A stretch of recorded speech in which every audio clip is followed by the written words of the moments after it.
Hello guys, this is me N Ali और इस channel पे मैं वीडियोस बनाता हूँ सेल्फ इम्प्रूवमेंट और रिलेशनशिप एडवाइस के बारे में। आज की मेरी वीडियो का टॉपिक है the better way to do no contact. क्या बेहतरीन तरीका है नो कॉन्टैक्ट पे अमल करने का। इस टॉपिक पे बात करने से पहले मैं कहूँगा प्लीज सब्सक्राइब कर दो मेरे चैनल को, ताकि आने वाली हर एक वीडियो आपकी हेल्प कर सके। और अगर आपके क्वेश्चन हो आप पूछ सकते हैं इंस्टाग्राम पे, लिंक जो है वो डिस्क्रिप्शन में है। So what is the better way to do no contact, कैसे आप नो कॉन्टैक्ट को बेहतर बना सकते हैं।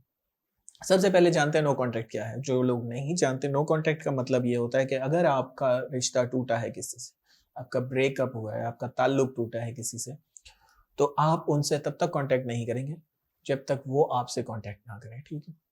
फॉर एग्जाम्पल, उन्होंने आपसे कहा कि वो इस रिश्ते को ख़त्म करना चाहते हैं, आप कहेंगे ओके और उनकी ज़िंदगी से गायब हो जाएंगे। गायब होने से मुराद अब ये नहीं है कि आप उन्हें ब्लॉक कर दें या उनको रिप्लाई ना करें या कुछ ऐसा नहीं।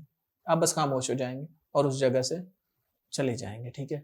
और जब तक वो कांटेक्ट नहीं करते, चाहे वो अगले दिन कर लें, चाहे वो 1 हफ्ते बाद कर लें, चाहे 6 महीने बाद करें, जब भी करें वो करें, क्योंकि उन्होंने ये फैसला लिया है कि उन्होंने आपको छोड़ना है। तो आपको भी उनके फैसले का एहतराम करना चाहिए और आपको भी उनसे दूरी इख्तियार करनी चाहिए। ठीक है। पहली चीज़ तो नो कॉन्टैक्ट आपको समझ आ गया होगा। अब इसके पीछे एक साइंस है कि नो कॉन्टैक्ट पे ही क्यों जाना, क्यों बात करके हम इस चीज़ को हल नहीं कर सकते। बात करके हम इस चीज़ को हल नहीं कर सकते बिकॉज़ ये सारा इमोशंस का गेम है। ये कोई रैशनैलिटी का गेम नहीं है। ठीक है।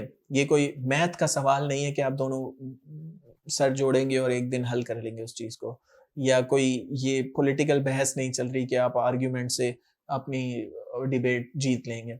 ये है इमोशंस का गेम। उनको अंदर से अच्छा फ़ील नहीं हो रहा आपके बारे में। वो आपसे रिश्ता नहीं रखना चाहते। मेबी कोई ऐसी बातें हैं आपके अंदर जो उनको पसंद नहीं है, जिसकी वज़ह से वो ये ताल्लुक तोड़ना चाहते हैं। मेबी आपका कुछ जीने का अंदाज़ इस तरह का है जो उनको पसंद नहीं आता। तो कोई भी रीज़न हो सकती है। बेहतर ये है कि उनके फ़ैसले का एहतराम करें और आप उनसे दूर हो जाएँ। ठीक है? So first of all know contact पे आपको जाना है। नो कॉन्टैक्ट समझ आ गया होगा आपको। ठीक है? अब ये बेटर कैसे कर सकते हैं? बेटर ये है, ऐसे होगा कि जब आप उनसे दूर रहेंगे तो वो आपको इमेजिन करेंगे। ठीक है? जब हमारे सामने कोई पर्सन अवेलेबल होता है तो हम उसे इमेजिन नहीं करते। क्या आप अपने भाई-बहनों को इमेजिन करते हैं? नहीं। क्या आप अपने फ्रेंड्स को इमेजिन करते हैं जिनसे आप डेली मिलते हैं? नहीं। आप उन लोगों को इमेजिन करते हैं जो आपको कभी-कभी दिखते हैं। ठीक है? हम कभी ख्वाब में किसी सेलिब्रिटी को देख लें तो हम अपने दोस्तों को बता रहे होते हैं कि आज मैंने ख्वाब में सेलिब्रिटी को देखा, किसी अपने फेवरेट एक्टर या एक्ट्रेस को। क्यों? क्योंकि हमारे लिए वो बहुत बड़ी बात है, क्योंकि वो हमारी लाइफ में अवेलेबल नहीं है। सो इंसान की फितरत में है कि जो चीज़ उसके पास अवेलेबल ना हो वो उसको बहुत ज़्यादा अहमियत देता है। ठीक है? इसे कहते हैं स्केर्सिटी माइंडसेट, यानी कि आपका दिमाग जो है वो इस नज़रिए से सोचता है, वो किल्लत के नज़रिए से सोचता है कि जो चीज़ उसे नहीं अवेलेबल वो उसको अहमियत देता है। इस दुनिया में डायमंड की वैल्यू क्यों है? इस दुनिया में सोने की वैल्यू क्यों है? इस दुनिया में हर उस चीज़ की वैल्यू है जो कम मिकदार में अवेलेबल हो, जो अवेलेबल ना हो। हम उसे इमेजिन करते हैं, हम ख्वाब देखते हैं, हमारे पास भी डायमंड की रिंग होती या गोल्ड वॉच होती।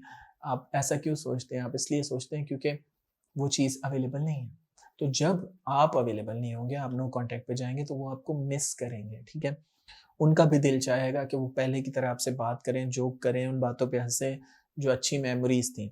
और अच्छी बात ये है कि वक़्त के साथ हमारे दिमाग से नेगेटिव यादें मिट जाती हैं। तो अगर आपका ताल्लुक टूटा है उनसे, तो मेबी शुरू में वो आपको मिस नहीं करेंगे, क्योंकि अभी उनके दिमाग में आपकी नेगेटिव यादें ताज़ा हैं। लेकिन जैसे-जैसे वक़्त गुज़रेगा, वो नेगेटिव यादें मिटेंगी और पॉजिटिव यादें उभर के उनके दिमाग में बार-बार सामने आएँगी और आप वहाँ पे अवेलेबल नहीं होंगे, तो वो इमेजिन करेंगे उन अच्छे दिनों को जब आप दोनों का ताल्लुक बहुत अच्छा था। सो इसीलिए पहली बात तो ये है कि वो इमेजिन करेंगे और आपको मिस करेंगे। दूसरी बात ये है कि जब आप अवेलेबल नहीं होंगे, तो उनके दिमाग में फ़ियर पैदा होगा। फ़ियर मतलब डर। जब उनके दिमाग में डर पैदा होगा कि आप अवेलेबल नहीं हैं, तो उनको ये भी डर सताएगा कि कहीं आप मूव ऑन तो नहीं हो रहे, कहीं आपको कोई और तो नहीं मिल गया। इस डर की वजह से वो आपसे दोबारा राब्ता करना चाहेंगे, वो आपसे दोबारा ताल्लुक बनाना चाहेंगे, वो आपको मिस करेंगे। सो इसीलिए मैं ये कहना चाहता हूँ कि नो कॉन्टैक्ट पे जाना बहुत अच्छी बात है। और क्योंकि ये फ़ियर होता है, क्योंकि ये डर होता है उनके दिमाग में कि कहीं आपको कोई बेहतर तो नहीं मिल गया। उनके दिमाग में जब ये डर होता है तो वो आपसे कांटेक्ट कर लेते हैं, क्योंकि इंसान की फितरत में है कि हम इस चीज़ को बर्दाश्त कर लेते हैं कि कोई हमसे ज़्यादा पैसे कमाता है। हम इस चीज़ को भी बर्दाश्त कर लेते हैं कि कोई हमसे ज़्यादा टैलेंटेड है, लेकिन हमसे ये चीज़ बर्दाश्त नहीं होती कि कोई हमसे ज़्यादा पसंद किया जाता है, ठीक है? हमें अंदर से बहुत ही उलझन फ़ील होती है कि दे आर मोर डिज़ायर्ड, ठीक है? तो जब उनको ये डर होता है कि आपको कोई और पसंद करता है या आप किसी और को पसंद करते हैं, तो उनको ऐसा लगता है कि उनका मकाम उनसे छिन गया है, ठीक है? क्योंकि आपने उनको क्वीन बनाया होता है या किंग बनाया होता है, आप उनको बहुत ज़्यादा सर पे चढ़ा के रखा होता है, लेकिन जैसे ही आप उनसे दूर जाते हैं, तो उनको डर सताता है कि क्या उनके वाली जगह आप किसी और को ना दे दें। तो इसलिए फिर वो आपको मिस करते हैं और वो आपके पास वापस आते हैं और कॉन्टैक्ट में, ठीक है? एक अब करना आपको ये है कि अगर आपको अच्छे तरीके से नो कॉन्टैक्ट पे अमल करना है, तो पहले तो सारे साइंस मिटा देंगे जिनसे आपको उनकी याद आती है। कोई भी ऐसी पिक्चर, कोई भी ऐसी चैट, कोई भी ऐसी बात जिससे आपको उनकी कोई गिफ्ट वगैरह जिससे आपको उनकी याद आती है। क्योंकि इससे आपका दिमाग दोबारा उसी जगह पे चला जाता है, ठीक है? आप दोबारा उन्हें मिस करने लग जाते हैं। तो इसलिए इस तरह की चीज़ों को, डिस्ट्रैक्शंस को हटा दें। अगर टाइम कुछ गुज़र गया है, 2-3 महीने गुज़र चुके हैं और आप अब थोड़े बहुत हील होने लग गए हैं, तो मैं आपको ये भी रिकमेंड करूँगा कि आप दूसरे लोगों के अंदर भी इंटरेस्ट लें, ठीक है? पूरी ज़िंदगी आपने उनका इंतज़ार बैठ के तो नहीं करना ना, तो आप भी दूसरों के अंदर इंटरेस्ट लें। अगर आपकी अम्मा आपको रिश्ता दिखा रही हैं, तो इट्स ओके, एट लीस्ट उस लड़की को देख तो लें। आई नो आपका दिल नहीं कर रहा होगा, आप अंदर से किसी के साथ बहुत ज़्यादा रिलेशनशिप में रहे हैं, किसी के साथ इतना लंबा अरसा, तो आपका दिल नहीं कर रहा होगा अंदर से, लेकिन फिर भी आपको थोड़ा अपने माइंड को चेंज करना चाहिए, ठीक है? आपको दूसरे लोगों में भी इंटरेस्ट लेना चाहिए और अपने एक ऑप्शंस अपने लिए खुले रखने चाहिए, ठीक है? और आखिर में ये कहूँगा कि नो कॉन्टैक्ट इसलिए ज़रूरी है क्योंकि ये पीस ऑफ माइंड है, और पीस ऑफ माइंड होता है तो फिर आप ज़िंदगी में तरक्की कर पाते हैं, फ़ोकस कर पाते हैं, कुछ कर पाते हैं। जब तक आप एंग्ज़ायटी के मूड में रहेंगे, सुबह-शाम उनके बारे में सोचेंगे, तो खुद को बेहतर नहीं बना पाएँगे। So that's it for today. Thanks for watching, guys. If you have any questions, you can ask me on Instagram. I would love to answer. I try to answer all the time, but the problem is a lot of people don't understand this and they get very anxious, or sometimes they get angry and they ask me, sir, why you're not replying?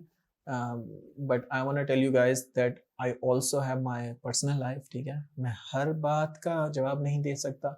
Sometimes you send me long paragraphs जिससे I can not answer, इतने detail में मैं पढ़ूँ फिर answer करूँ। कभी-कभी आप इतनी लंबी-लंबी रिकॉर्डिंग्स भेजते हैं, तो हर किसी को आंसर करना पॉसिबल नहीं होता।